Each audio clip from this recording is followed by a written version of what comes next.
synergy. I've come here first off to show you that there's a setup. Okay, buddy, there's a setup that we could do. Um, Today's talk. Hey, Seiji Cookie. Seiji Cook's in the corner. She may come visit us. I have some tea. And why does it matter? Who cares? I have some tea in my good old Myers cup. Work at Myers. If you know anything about Myers, it's good. It's a good thing.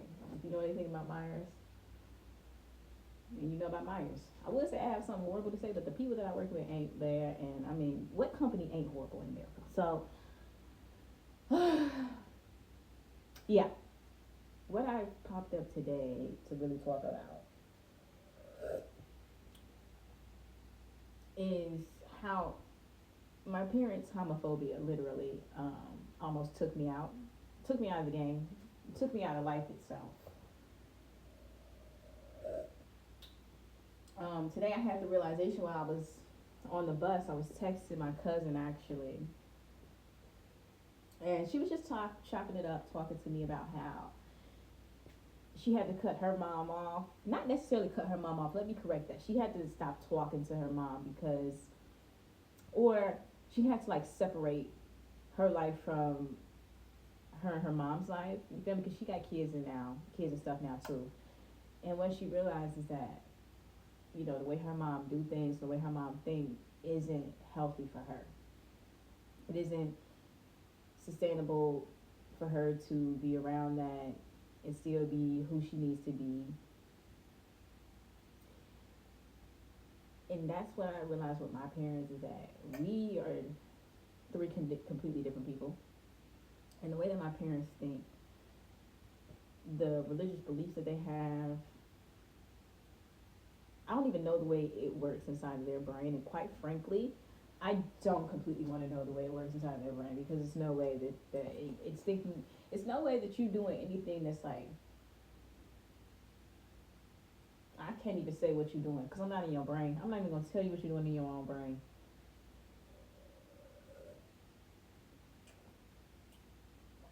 Tea a little hot as far as temperature wise. Now, taste, this shit is delicious. Absolutely one of the best things I've ever tried.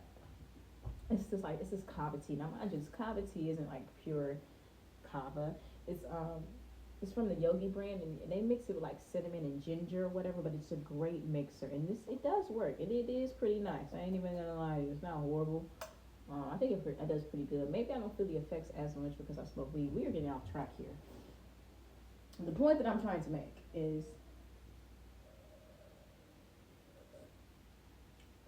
that I was today years old when I realized that the fact that my parents never accepted me, it made me subconsciously not accept myself, maybe not trust myself, maybe not love myself, value myself. These aren't really the things that my parents talked to me about, loving myself or valuing myself.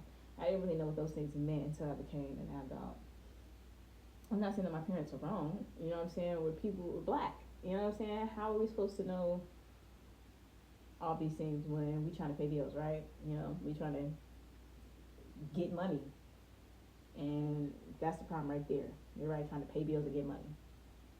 That's not living. That's not life. That's not what you were put here for. So, you know, being the first one in my generation to do a lot of things, like actually be kind to myself and not so hard on myself, is interesting and a little bit difficult because in order for me to get in order for me to accomplish my goals in life, I'm gonna have to be my own disciplinary action. But at the same time, I can't be too hard on myself because I can also be the reason that I crash out. So it's like finding a healthy balance. And then, you know, my family wonders why I don't talk to them as if they've even been there for me emotionally. They've never been there for me emotionally. I had to figure out my emotions on my own when I did decide to open them up because I did numb them for a very long time. Okay, and then when I became of age enough to go find drugs, I numbed them that way until I couldn't do that anymore. Don't ask me questions, okay? I was seeing whether or not this fit looked good on me before I decided to take back Swide's attack on it.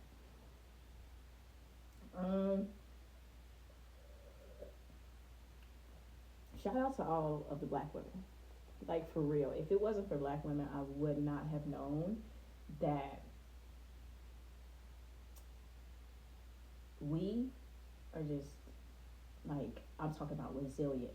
Let's talk about that. Resilient as fuck. Extremely strong, powerful, just the glue that pretty much holds everything together. And even men that are in their more nurturing ways are doing their big one. You know what I'm saying? When it comes to like holding the world together and like helping people who are unaware become aware.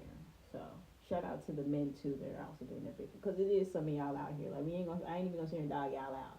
You feel me? I love the man that's truly in his masculine energy while also having a balance with his feminine as well. You know what I'm saying? Like it's epidemic out here for y'all, but we're not even gonna get into that as again.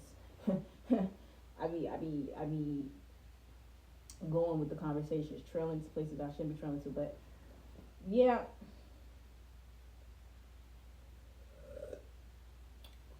That's nonetheless what I figured out with my parents.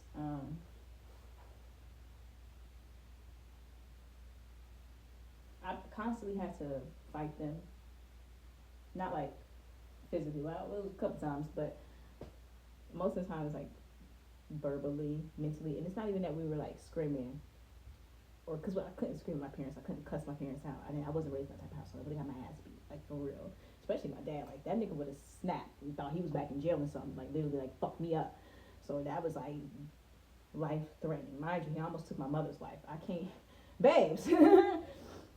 We all know what men are like when they are not okay, when they have not found themselves, when they are not self-aware, when they do not have money, when they do not have confidence, true confidence. They are the dangerous thing, one of the dangerous things on the planet. I mean, men are truly, when they are in their animalistic state, when a woman is in her animalistic state, she crazy. But when men are in their animalistic state, they're just like violently crazy to everything around them, like just violence. Violence is always easy to tell when a man is not okay in the head, because he's just violent, unnecessarily violent.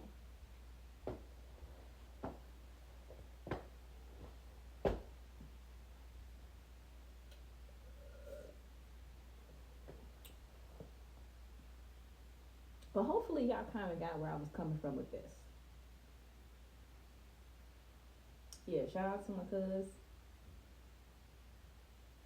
Shout out to me for going through all this work, figuring this out, being self-aware. And I didn't realize in life that a lot of the main reason why a lot of people are where they want to be and some people aren't where they want to be, and why the rich keep getting richer and the poor keep getting poorer, is literally just self-awareness.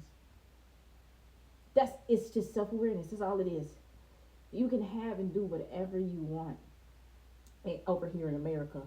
I can't really seeing what be going on in these other countries. I'd be like, it is a gift to be born in America. Now, America has its shortcomings, as every black person knows.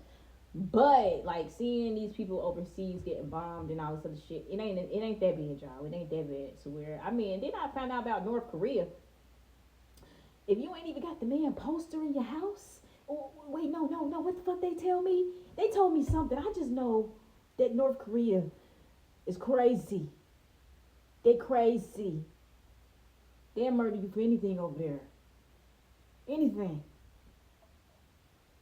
So America ain't as bad as North Korea, we gonna say that. So I am grateful for that, you know what I mean? Yeah. Sometimes during these videos, y'all gonna realize, like, I don't know how we ended up here. And I don't know how we ended up here, but yeah. You have a great day, baby.